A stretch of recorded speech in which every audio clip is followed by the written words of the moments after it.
11.4 in the book is about the cross product. So this is different from dot product. Remember, dot product, we multiplied each of the corresponding components and added them together and we got a scalar. When we find the cross product of a vector, we end up with another vector, okay? And this does only apply to space.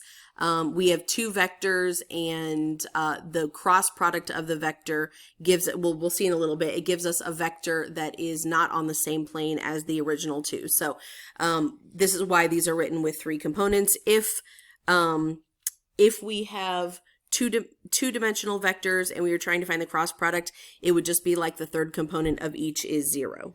To find the cross product of two vectors, you can memorize this formula or more, so this is your first component, second component, third component, or much more convenient than this is just finding the determinant of a 3x3 matrix. So this is a little bit of review from Algebra 2, okay? So remember with a 2x2 matrix, real quick here, the determinant, which I didn't put the brackets, you know, on the top and like these aren't brackets, these are just vertical lines.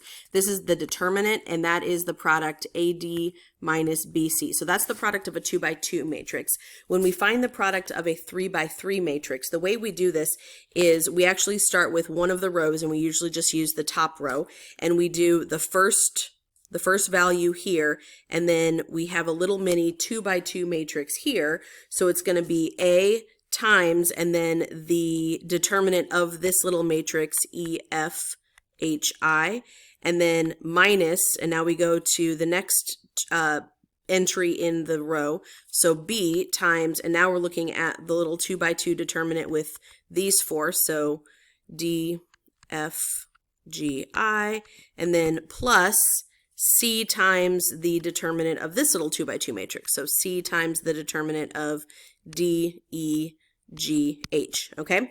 There is a shortcut for this, okay? And if you remember from Algebra 2, finding the determinant of a 3x3, it probably wasn't even taught to you with the actual method for finding the determinant. It was probably just the shortcut where you recopy the first two columns to the right and then just multiply the three diagonal products one direction minus, and then the three diagonal products the other direction. But we really need to know the actual definition of the determinant of a 3x3 here to help with our notation for finding cross product, okay? So the idea with the determinant of a 3x3 matrix used for cross products is we put the basis vectors, which remember are I, J, K, in the top row. So I'm going to put I, J, K up here, and then vector U is going to go right here. Oh, I shouldn't use an arrow there.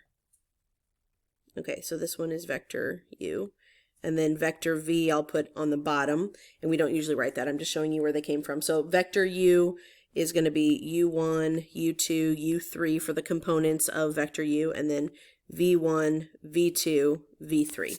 Okay, so then when we find the determinant of this 3x3 matrix, we have I, which is, remember, the basis vector 1, 0, 0, times the determinant of this 2x2. And I'm actually going to put the I at the end because the determinant is the coefficient. So it's kind of like I'm just writing the A on the right side instead of in front. Okay, so it's the determinant of U2, U3, V2, V3 times I. And then minus, this is the thing that gets forgotten. We do need to switch the sign for this middle term. And this is going to be J times the determinant of this 2x2, 0. Sorry. Which is U1, U3, V1, V3, and then plus K times the determinant of this vector, which is U1, U2, V1, V2. Okay, so determinant of this gives us a number that becomes the coefficient of I, and then same thing here for J, same thing here for K. And remember, switch, oops. That's not how you spell switch. Switch the sign in the middle. Okay, so let's do an example. We've got vector U as 2, 1, negative 3. Vector v is negative 1, 0, 4. So I'm going to write this in a 3 by 3 matrix with I, J, K across the top. Make this a little bit bigger. And then 2, 1, negative 3, negative 1, 0, 4. Okay. And we're finding so first we're looking at I, and then the determinant of this 1, negative 3, 0, 4 vector, which is this right here. So 1 times 4 is 4, minus 0, so just 4. And then minus, now for J, let me switch colors since I'm not rewriting the 2 by 2. So now I'm looking at 2, negative 3, negative 1, 4. So that's 8 minus 3, which is 5. And I've already switched this to subtraction, okay? And then plus K times this 2 by 2 matrix, so 2, 1, negative 1, 0. So 0 minus negative 1 would just be positive 1, okay? So 4, negative 5, 1 is our cross product, okay? All right, and so look at pages 575 through 577 to get some properties and theorems about cross products, involving cross products. I did not take a screenshot here, but you can look at the book, and I'm just to point out a couple of things. First of all, if you cross this one right here, if you cross a vector with itself, you are always going to get the 0 vector as the cross product, okay? Let's see, this, I have a picture that I clearly just stole off the internet. This is called a right-hand triple. When we take a vector, or when we take the cross product of two vectors, the two vectors are coplanar, and then the cross product of them forms an orthogonal vector that is in the direction of your thumb if you use your right hand. So imagine that you are holding your hand with your fingers open. So that's what it's kind of traced back here. There's my art. There's your the ends of your fingers. And so if your fingers when your hand is open, your fingers point in the direction of the first vector, and the order does matter. And then you curl your hand towards the second vector.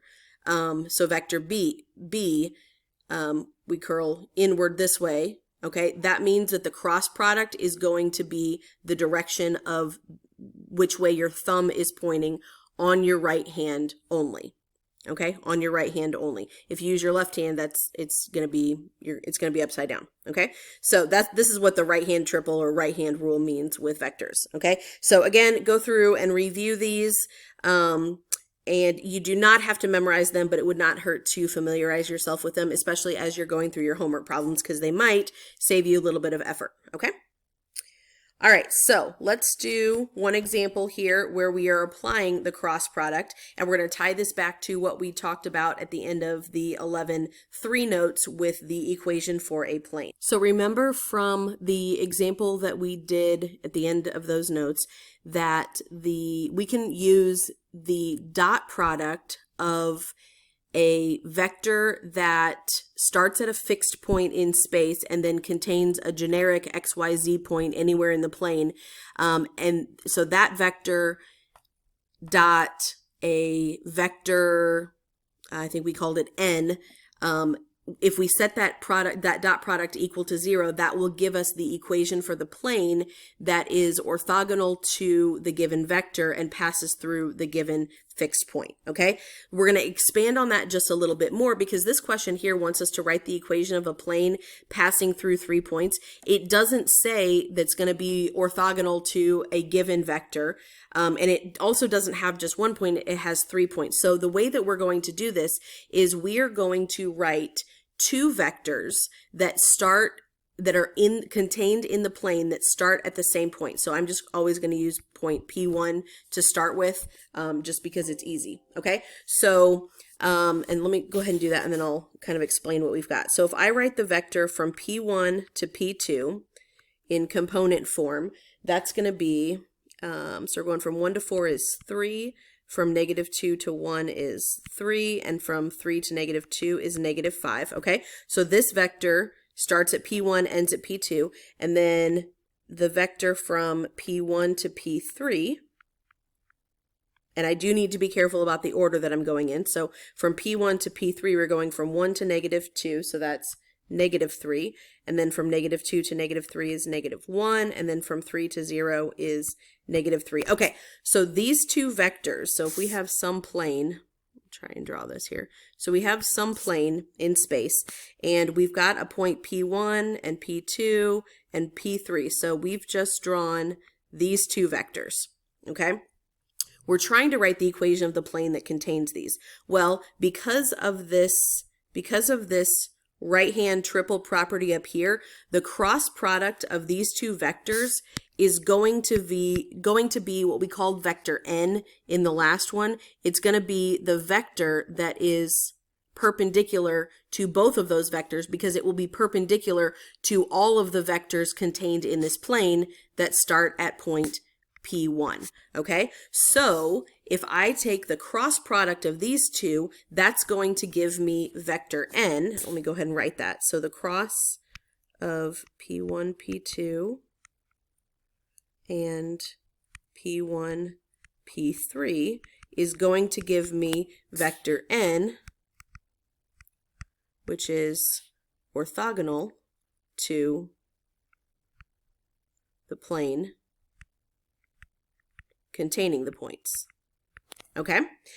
And then once I have the vector that is perpendicular to the plane, then I use the dot product, set that equal to 0, and that's how I get the equation of the plane. So that would be, then we just pick up the part that we did in the last section, okay? So I'm going to take the cross product of these two vectors first, I, j, k, and then 3, 3, -5, -3, -1, -3. So that's going to be, so -9 minus 5 is -14 minus, and then so 3, it's 3, -5, -3, -3 here. So -9 minus 15 is -24, but we're already subtracting, so that becomes plus 24. And then plus, now I'm looking at this 2 by 2, -3 minus -9, so -3 plus 9 is 6. Okay, so this vector, -14, 24, 6, is the vector that is orthogonal to all of the vectors that start at P1 and are contained in this plane. So now I'm going to do the dot product of, switch colors here, the dot product of this with the vector that goes from point P1 to a generic point P. So we could just have some generic point P out here, but that represents all points P in the plane, and set that equal to 0 to get the equation of the plane. So we can see where this is coming from. This is from 11.3. I'm going to find the dot product of our new vector, or vector n, if we want to call it that, for consistency, so -14, 24, 6, with the vector that goes from point P to a generic P1, to a generic point P, which is 1 or x minus 1, comma y plus 2, comma z minus 3. Okay. So then that dot product is -14 times x minus 1 plus 24 times y plus 2 plus 6 times z minus 3, and we're setting that equal to 0. And then distributing here, -14x plus 14 plus 24y plus 48 plus 6z minus 18, again equal to 0, which gets us to -14x. I'm moving the 14, the 48, and the -18, which is 44, over to the other side. So -14x plus 24y plus 6z equals -44.